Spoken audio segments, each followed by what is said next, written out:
안녕하세요. 저는 결혼한 지 1년 만에 이혼하게 된 30대 여자입니다. 신중하게 결정한 결혼이었던 만큼 같이 이 남자랑 죽을 때까지 함께이고 싶었는데 시아버지와 싸우고 결국 이혼했어요. 저는 지방에서 구급 공무원으로 일하고 있습니다. 대학교를 졸업하자마자 독하게 마음먹고 1년 공부해서 되었어요. 그리고 직장 생활을 시작한 이후 지인의 소개로 남편을 만나게 됐어요. 남편은 배를 타는 뱃사람입니다. 항해사라는 직업은 들어만 봤지 잘 알지는 못해서 이렇게 오래 떨어져 있어야 한다는 건 서로에게 어느 정도 호감이 생기고 알았어요.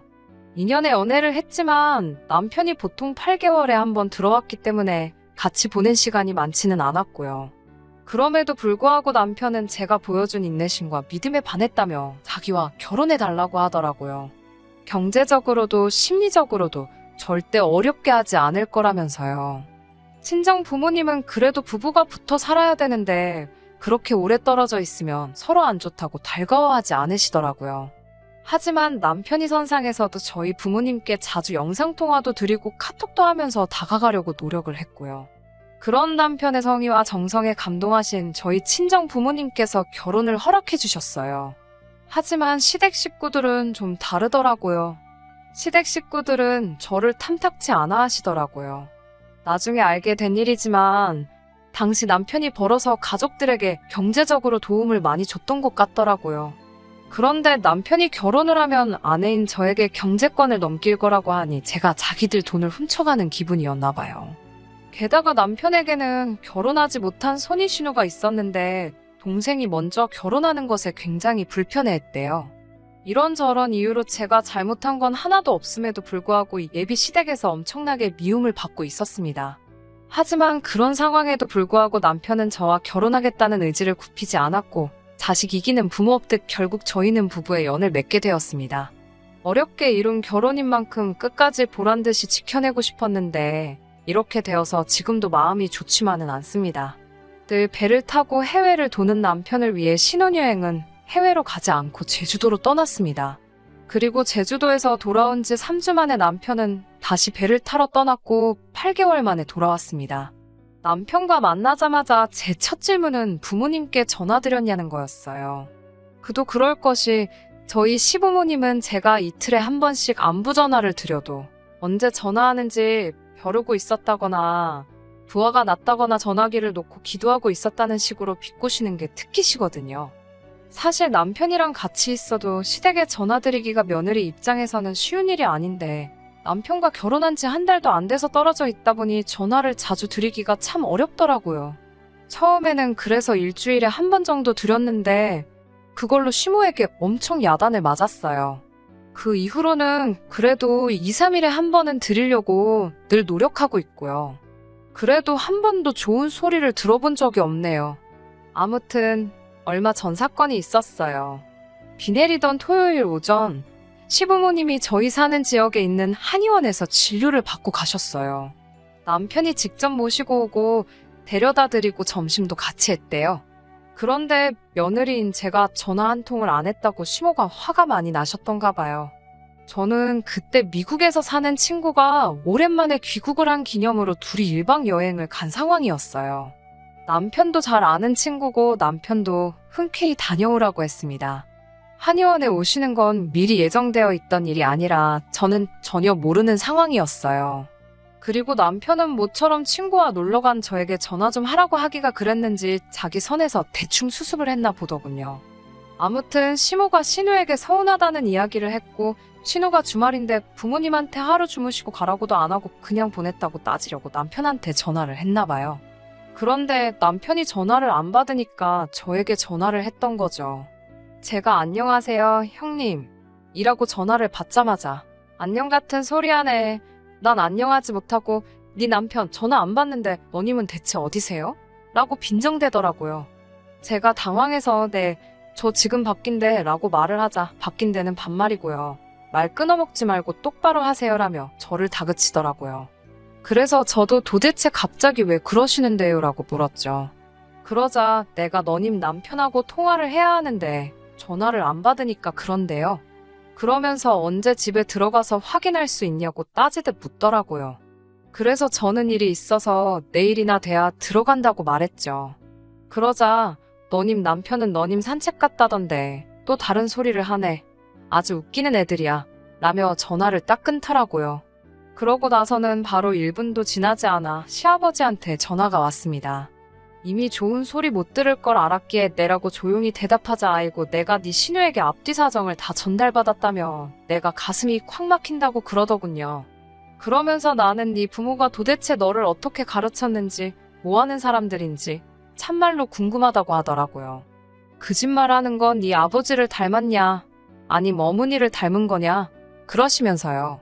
부모님 이야기를 그렇게 하시니 저도 참을 수가 없어서 조근조근하게 아버님 제가 잘못했습니다만 그래도 부모님 얘기는 안 하셨으면 좋겠습니다라고 했어요.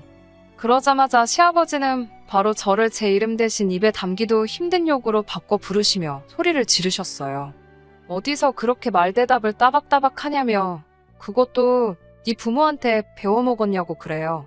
그러면서 너는 오랜만에 온 남편을 놔두고 여행을 가냐며 남편이 가라고 네 등을 떠밀어도 안 간다고 버텼어야 된대요. 그러면서 저더러 제 대가리에 머리 대신 똥이 들어있으니 생각이란 걸 똑바로 하질 못한다고 하시더군요. 그러더니 아주 얼굴은 쳐들고 네가 뭐 그렇게 잘났냐고 혼자 생난일을 치시다 전화를 끊으셨어요. 정신이 쏙 빠져있는데 이번에는 남편한테 또 전화가 오더라고요. 시아버지가 원래 욱하는 성질 있는 거 너도 알지 않냐면서 자기가 수습한다고 잘하겠다고 하더라고요. 친정 어머니한테 이 이야기를 전하니 친정 어머니도 어른들이 원래 잘 안 바뀐다고 그냥 가서 듣고 있다가 죄송하다 노력하겠다 하고 나오라고 하시더라고요. 억울했지만 친정 어머니 조언을 마음에 새기고 여행에서 돌아오자마자 시댁으로 향했습니다. 그래서 시댁에 도착하니 대뜸 시아버지가 그래 네가 여행을 남자랑 갔는지 여자랑 갔는지는 모르겠지만 다 이게 네 친정에서 너를 똑바로 못 가르친 탓이라며 시아버지가 저희 부모님을 따끔하게 혼내야겠다는 소리를 하시더군요. 듣고 있기가 너무 거북하고 화도 나고 미치겠더라고요. 신우가 저를 싫어해도 제가 먼저 다가가는 게 맞다면서 윗사람 섬길 줄도 모른다고도 하고 한마디 대꾸라도 하려다 친정 어머니가 그냥 듣고만 있으라 하신 말씀이 생각나서 참을 인자 몇 번을 가슴에 새기며 노력하겠다고 잘하겠다고 했어요. 그러자 말만 번지르르한 사람치고 잘하는 사람 본 적 없다고 그냥 그런 말뿐인 말 하지도 말라 하시더군요. 그래도 그나마 남편이 저 대신해서 그게 아니고라며 해명이라도 할라 하니 시어머니는 어디서 빨래방망이 같은 걸 들고 와서는 남편을 패려고 하더라고요. 너는 내 아들도 아니라면서 내가 이 세상 뜨고 싶었다는 소리나 하시고요. 그러더니 대뜸 돈 관리는 누가 하냐고 물으셨어요. 제가 하고 있다니까 공무원 나부랭이가 그렇게 큰 돈 벌어나 받냐면서 네가 뭔 재주로 관리를 하냐고 소리를 막 지르더라고요. 제가 남편한테 어떻게 좀 해보라는 식으로 눈치를 줬지만 결국 자기 부모님이라 그런지 강하게 못 나가더라고요. 그런 남편을 보고 있으니 나는 평생 이 언어폭력을 견디며 살아야 할 수도 있겠다 라는 두려움이 몰려오더라고요. 남편마저 저를 지켜줄 수 없다고 생각하니 더는 버틸 수가 없었고 그래서 자리를 박차고 일어났습니다. 그러자 저 싸가지 없는 게 어른 말 안 끝난 거 안 보이냐고 고함을 치시더군요. 제가 도대체 무슨 자격으로 저희 부모님을 욕하고 저를 비난하시냐고 저희 아직 혼인신고도 안 했고 하니 그냥 이 잘난 아들 돌려드리겠다고 데려가시라고 했어요. 엄밀히 말하면 우리 모두 아직 남남이니까 저한테 함부로 하지 마시라고요. 그리고 시아버지께 아버님부터 따님 교육 똑바로 시키라고 삿대질을 해대며 저도 악을 썼습니다. 나이값도 못하고 저렇게 이기적이니까 저 나이 먹도록 시집도 못 가고 사람 구실도 못한다고요. 그래도 저는 손윗사람이기에 인격적으로 대해드리고 존중해드리려고 노력했다고요. 그러자 어디 어른한테 삿대질이나 하냐며 한 대 칠 기세로 손을 올리더군요. 그래서 저도 시아버지 눈을 똑바로 쳐다보면서 저도 아버님 한 대 칠 수 있지만 참는 거라고 적당히 하시라고 했어요. 그러자 한 대 쳐라 하면서 아이고를 연발하시더군요. 그러면서 제가 한 번만 더 우리 부모님 욕하면 나도 당신들 가만 안 둘 거라고 당신 자식들이나 잘 키우라고 한마디 더 했습니다. 남편한테도 널 믿고 사느니 내가 차라리 걔를 키우겠다고 꺼지라고 했어요. 그리고는 신혼집으로 돌아와 비밀번호도 바꿔버렸습니다. 어차피 신혼집도 못 구한 상태라 저희 친정 어머니가 월세 주시던 빌라에서 일단 살고 있었거든요.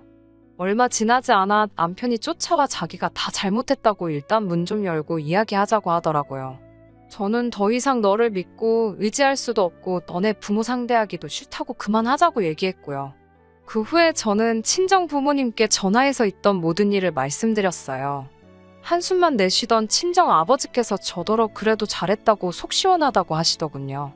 그리고 몇 시간 뒤에 남편이란 자식이 와서는 자기가 일단 시부모님께 제가 반성하고 있고 와서 빌거라고 얘기했대요. 그러면서 그냥 나 죽었어 하고 기라더군요.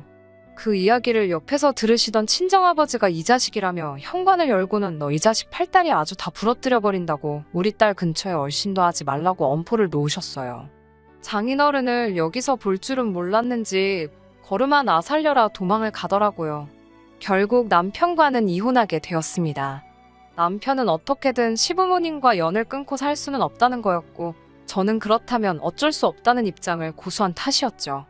남편은 그래도 일말의 양심은 있었는지 짧은 결혼 생활 동안 저 혼자 외로웠던 것도 알고 자기 부모님이 별난 것도 안다면서 그동안 모은 돈은 위자료라 생각하고 저 덜어 다 가지라고 하더군요.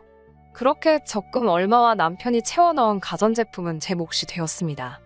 공무원이라는 안정적인 직장도 있고 벌이 좋은 남편도 있었으니 내 인생은 앞으로 평범하면서도 행복하겠다고 생각했는데 이렇게 변수가 생길 줄은 몰랐네요. 하지만 새로운 시작을 하는 마음으로 다시 한번 열심히 살아보려고 합니다.